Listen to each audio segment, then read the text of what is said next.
Thank you, Presiding Officer, and let me also congratulate Stewart Maxwell on securing this debate. I join with others in recognising the Holocaust Memorial Day and the 69th anniversary of the liberation of Auschwitz-Birkenau. My family, of course, have been fortunate not to experience the trauma of the Holocaust, and I'm very grateful for that. However, it's at this time that we honour and remember the 6 million men, women and children less fortunate than ourselves who paid the price of Nazi oppression. Ken Gibson did make mention of some people beyond the Jews, gypsies and the disabled, but of course it was also people who were mentally ill, mentally disabled, and the gay. There was a wide range of people in that last 10% who suffered the ultimate fate of the hatred that the Nazis had for them. The Holocaust has touched Scotland in many ways. It continues to have lasting impact on our young generations. When last week we had Ruth Laird and Michael Seaborn speaking to Parliament, that was an appropriate thing for them to do. They came from Queen Anne High School that my mother actually taught at 80 plus years ago. And I'm sure she would have very much admired the spirit in which they spoke to Parliament. They tried to put themselves in other shoes and live some of the experience of people in the concentration camp. And one of them, of course, spoke of their great-uncle, who was a survivor, whom he never met. But that was an important link to the past that youngsters have today. And for my part, I read my first political book. It was a biography of Lloyd George when I was 7.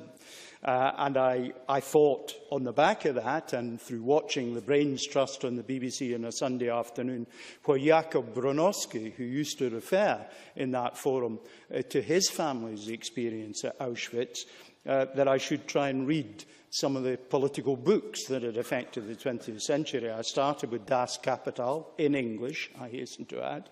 I found that very difficult to read.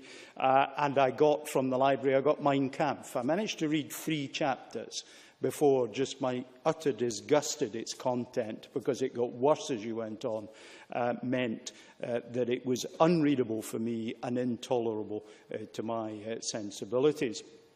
Jakob Bronowski, of course, was a very intellectual man, covered a wide range of different subjects. He came to these islands in the 1920s and was not personally involved, but many of his relatives were.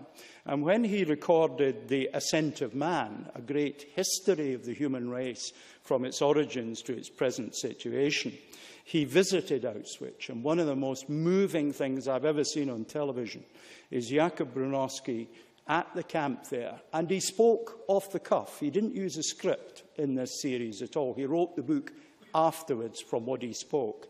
He looked at the camera, said nothing, stooped down and put his hand in a puddle and lifted up mud.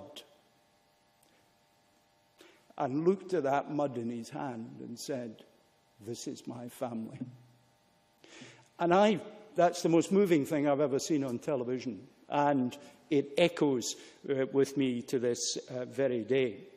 A survivor of the concentration camps, that means something to me as well, as a Russian Jew who left Russia at the time of the revolution because he criticised the new regime, and came, ironically, to Germany for safety, where he then subsequently criticised the Nazis and got put in concentration camp, was Jakob Trachtenberg, who used his time in concentration camp to keep himself sane, developing new mathematical algorithms for training young people how to do arithmetic. So some good has come.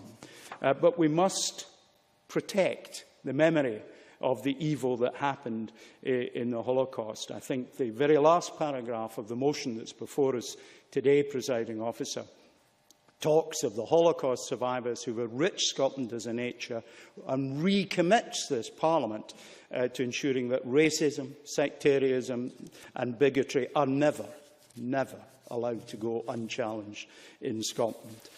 I look forward to what the Minister has to say. I'm sure it will be of interest. Presiding Officer.